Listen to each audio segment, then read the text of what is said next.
శ్రోతలందరికీ నా నమస్కారం. కథా ప్రయాణానికి స్వాగతం. నేను మీ అనసూయ. ఈ ఆదివారం నాడు మన కథా ప్రయాణంలోని పాటల పల్లకి శీర్షిక క్రింద మరో సినీ గీతం వెనుక ఉన్న విశేషాలతో మీ ముందుకు వచ్చాను. ప్రతివారం మనం క్రమం తప్పకుండా మంచి సినీ గీతాల నేపథ్యంలో ఉన్న విశేషాలను ఒక్కొక్కటిగా పరిచయం చేసుకుంటూ వస్తున్నాం. ఇవాళ అదే కోవకు చెందిన మరో ఆణిముత్యం యొక్క విశేషాలతో మీ ముందుకు వచ్చాను.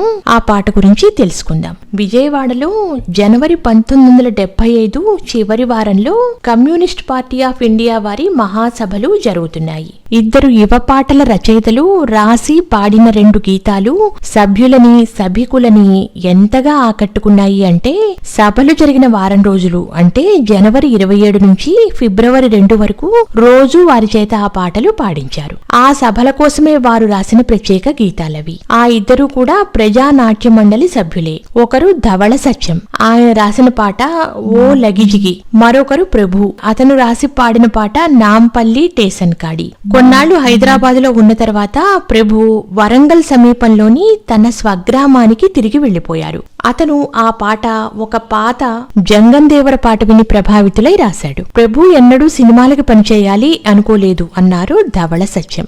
ధవళ సత్యం దాసరి నారాయణరావు గారి వద్ద సహాయ దర్శకుడుగా చేరి ఓ 6 సినిమాలకు పనిచేశారు. సంగీత చర్చలప్పుడు ఆ చిత్రాలలో ఈ 2 పాటలు ప్రవేశపెట్టాలని విఫల యత్నం చేశారు. అలా సినిమాల్లోకి వెళితే ఆ పాటలకు మరింత ప్రాచుర్యం వస్తుంది అని ఆయన ఆలోచన. ముఖ్యంగా ప్రభు రాసిన గీతం ప్రేక్షకులకు చేరాలి అన్న కోరిక సత్యం గారిలో బలంగా ఉండేది. అతడు రాసింది అదొక్కటే పాట. పలుమార్లు మేము ఆ పాటల్ని రంగస్థలంపై పాడాము, రికార్డు కూడా చేశాము. ఆ పాటలు వినిపించినప్పుడు సంగీత దర్శకులు మెచ్చుకునేవారు, కానీ ఉపయోగించేవారు కారు. తర్వాత రమేష్ నాయుడు గారు అందుకు కారణం చెప్పారు. ఆ 2 పాటలు ట్యూన్ కట్టే ఉన్నాయి. ఇక మా సృజనాత్మకతకు అవకాశం ఏది? మా గురువు దాసనారాయణరావు గారికి కూడా ఈ 2 పాటలు నచ్చాయి, కానీ తన చిత్రాల్లో తగిన సన్నివేశాలు లేక ఉపయోగించలేకపోయారు అన్నారు ధవళ సత్యం. ఆ మాటకు వస్తే ధవళ సత్యానికి తను దర్శకత్వం వహించిన 3వ చిత్రంలోనే 2 పాటలు పెట్టడానికి తగిన సన్నివేశాలు కనిపించాయి. ఆ చిత్రం ఎర్రమల్లెలు. ఇది 1981 సంవత్సరంలో విడుదలైంది. నిజమే, నా తొలి చిత్రం జాతరలోనూ ద్వితీయ చిత్రం యువతరం కదిలిందిలోనూ మాకు తగిన సన్నివేశాలు కనిపించలేదు, కానీ ఎర్రమల్లెలలో వాటిని ఇమర్చగలిగాము. 2 పాటలు హిట్ అయ్యాయి అన్నారాయన. ఆ చిత్రంలో ధవళ సత్యం రాసిన బంగారు తల్లి భూమి మా లక్ష్మి కూడా మంచి ఆదరణ పొందిన పాటే. నాంపల్లి టేసన్ కాడి పాట వాటిలో విశేష ఆదరణ పొందింది. ప్రతిభావంతురాలైన మరో గాయని తెలుగు సినీ సంగీత ప్రేమికుల ముందు తెచ్చింది. ఆమె ఎస్పి శైలజ. ఆ గేయం ఇలా మొదలవుతుంది. నాంపల్లి టేసన్ కాడి రాజాలింగో ఓ రాజాలింగ, రామారాజ్యం తీరును సూడు శివా శంభులింగ, లింగ రామారాజ్యం తీరును సూడు శివా శంభులింగ. తిందామంటే తిండి లేదు, ఉందామంటే ఇల్లే లేదు, చేదామంటే కొలువు లేదు, పోదామంటే నెలవు లేదు, నాంపల్లి టేసన్ కాడి. గుక్కెడు గంజి కరువైపాయే, బక్కటి పాణం బరువైపాయే, బీదా పిక్కి పొట్టలు కొట్టి మేడలు కట్టే సీకటి సెట్టి, నాంపల్లి టేసన్ కాడి.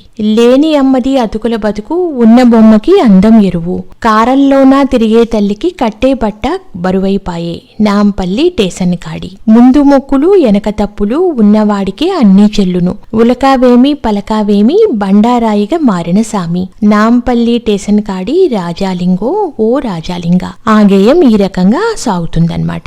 ఈ గేయం చిత్రీకరించబడిన సన్నివేశం ఏమిటంటే, సూర్యం అంటే పాత్రధారి మురళీమోహన్ పనిచేస్తున్న కర్మాగారం మూతపడింది. రవి పాత్రధారి మాస్టర్ మాదాల రవి సూర్యం ఆశ్రయంలో ఉంటున్నాడు. పూట గడవడానికి రవి పని కోసం ప్రయత్నిస్తాడు, కానీ ఎక్కడా పని దొరకదు. ఆ ఫ్యాక్టరీ యజమాని అంటే గిరిబాబు సమీపించేలోగా అతడు కారు తలుపు తెరవడంతో రవి కింద పడతాడు. ఆ యజమాని రవిని తిడతాడు. నాంపల్లి స్టేషన్ దగ్గర ఎక్కింది మొదలు ఒంగోలులో దిగే వరకు ఇలాంటి వాళ్లే ఇడియట్స్. కల్చర్ పెరిగిపోయి దేశమంతా రామరాజ్యమైపోతుంటే ఇలాంటి వెధవలంతా కలిసి ఆ పేరును పాడు చేస్తున్నారు.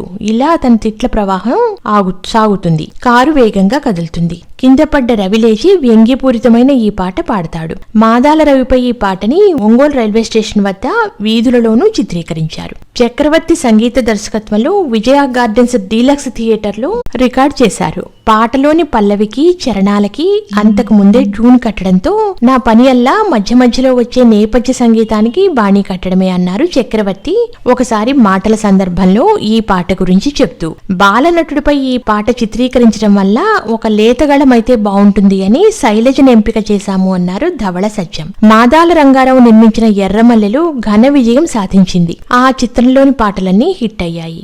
దేశ విదేశాల్లో ఎక్కడా పాడటానికి వెళ్లినా నేటికి ఎస్పీ శైలజను పాడమని అడిగే పాట నాంపల్లి టేషన్ కాడి. ఈ పాట వెనుక ఉన్న ఇతర విశేషాలు ఏంటంటే ఎస్పీ శైలజ పాడిన తొలి సోలో పాట జాతర చిత్రంలోని మాఘమాస వేళలో ఒకనాటి సంచలు. ఆ చిత్రం దర్శకుడిగా ధవళ సత్యం గారికి తొలి చిత్రం కూడా. ఎర్రమల్లెల చిత్రంలో బాలనటుడిగా రవి పాత్రలో నటించిన మాదాల రంగారావు గారి అబ్బాయి మాదాల రవి నేడు డాక్టర్ మాదాల రవి వైద్య నిపుణుడు. హైదరాబాద్ లో గ్యాస్ట్రోఎంట్రాలజిస్ట్ గా ప్రాక్టీస్ చేస్తున్నారు. మేము సైతం చిత్రంతో పాటు కొన్ని చిత్రాల్లో నాయకుడిగా నటించారు ఆయన. విన్నారుగా ఈ నాంపల్లి టేషన్ కాడి రాజాలింగు అనే పసందైన సినీ గేయం వెనుక ఉన్న విశేషాలను. వచ్చే వారం ఇటువంటిదే మరో సినీ గీతం యొక్క విశేషాలతో మీ ముందుకు వస్తాను. అంతవరకు సెలవు, నమస్కారం, ఉంటాను.